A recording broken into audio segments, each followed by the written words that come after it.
ሲፈጠር ከእግዚአብሔር ሲወጣ እግዚአብሔር በልብ ውስጥ እንደነበረው አይደለም የገጠመው ፍጥረት ምክንያቱም በልቡ ሲወጣ ወይም ከእግዚአብሔር ሲወጣ የእግዚአብሔር ፍጥረት ለከንቱነት ተገዝቷል ለእውነት ነው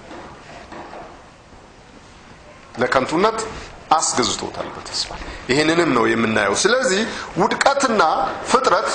አሁን ያለበት ሁኔታ በእግዚአብሔር በቀደመው ሐሳቡ የነበረ ባጭሩ ውድቀትን እግዚአብሔር ያውቀው ነበር ሰው የፈጠረው ድንገተኛ ነገር አይደለም ስለዚህ እነዚህ ታላላቅ ሐሳቦች ነው እግዚአብሔር የሚነግረን ስለዚህ ውድቀትን ወደ ዓለም ያስገባው ማለት መጽሐፍ በግልጽ ኃጢአት በአንድ ሰው ወደ ዓለም ገባ አይደለም ይለው ምን ማለት ነው የአማርኛው እንደው እንተርጉመው ወገለጡ ሳይሆን አማርኛው እንተርጉመው ብንል ኃጢአት በአንድ ሰው ወደ ዓለም ገባ በሌላ ቦታ ደግሞ ልጁን ወደ ዓለም ሲያገባው የት ነበር ልጁ መጀመሪያ ከዓለም ውጭ ነበር ማለት ነው ወደ ዓለም ሲያገባው አሁንም ወደ ዓለም ኃጢአት በአንድ ሰው በኩል ገባ ሰው መሳሪያ ነው ኃጢአትን ወይ ውድቀትን እግዚአብሔር ያውቀው ነበር ግን አይተባበረውም ይገባችኋል ምን ማለት እንደሆነ የምናውቀው ነገር መተባበር እንዳለብን ግድ ይለናል መጽሐፍ ወይም ልንኖርበት ይገባል ኃጢአትን ያውቀዋል እግዚአብሔር ስንል እግዚአብሔር ኃጢአትን አይተባበርም ኃጢአትን አይኖረውም ስለዚህ ሰው የውድቀት መንገድ ነው ምክንያት ነው እግዚአብሔር ያሰበውን ነው ያደረገው ሰው ይሄ ባይሆን የክርስቶስ መምጣት ዓለም ሳይፈጠር አይታቀድም ነበር ሳምንት ይሄንን ያየነው በጉ ዓለም ሳይፈጠር ታርዷል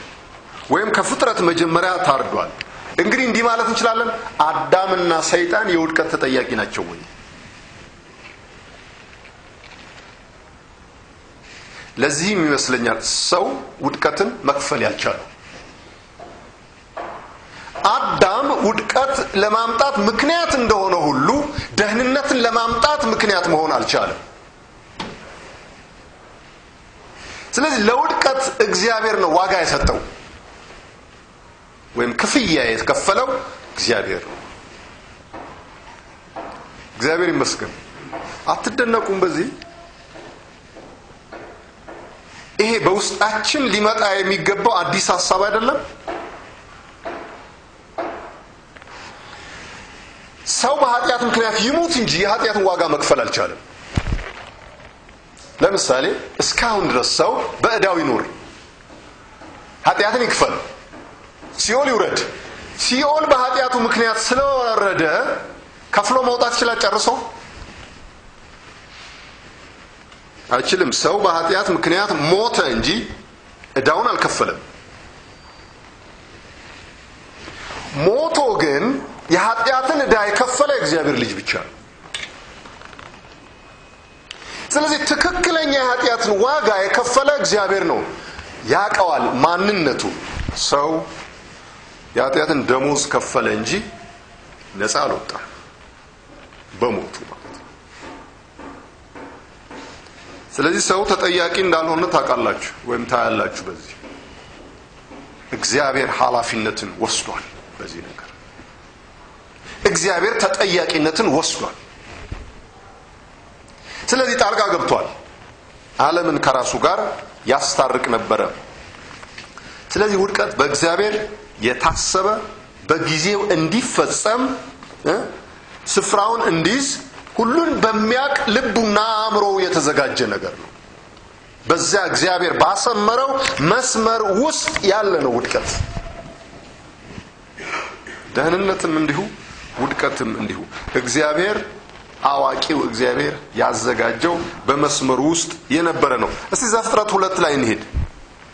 ስለዚህ አዳም ባይወድቅ ኖሮ ማለት ትችላላችሁ አሁን በምትሰሙት ወንጌል አዳም ባይወድቅ ኖሮ ዓለም እንደዚህ አትሆንም ነበር ሀገራችንም እንደዚህ አትሆንም ነበር ሰው እንደዚህ አይሆንም ነበር እነዚህ በሽታዎች አይኖሩም ነበር አዳም ባይወርቅ ኖሮ በዓለም ላይ የምናየው ግፍ ኃጢአት በደል ምናምን አይኖርም ነበር ማለት ይቻላል ዘፍጥረት ምዕራፍ 2 ላይ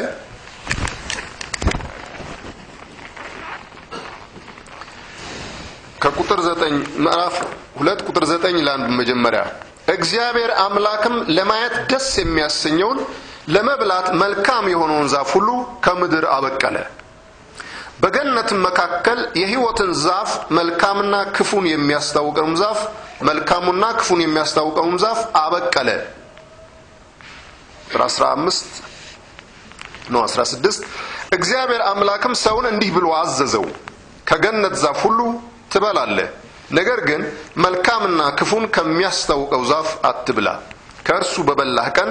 ሞትን ትሞታለህና ይላል ስለዚህ በዚህ ገነት ውስጥ 3 አይነት ዛፎች አሉ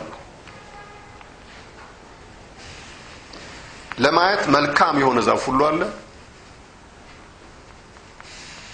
ለመብላትም የተፈቀዱ ዛፎች አሉ የሕይወት ዛፍ አለ ክፉና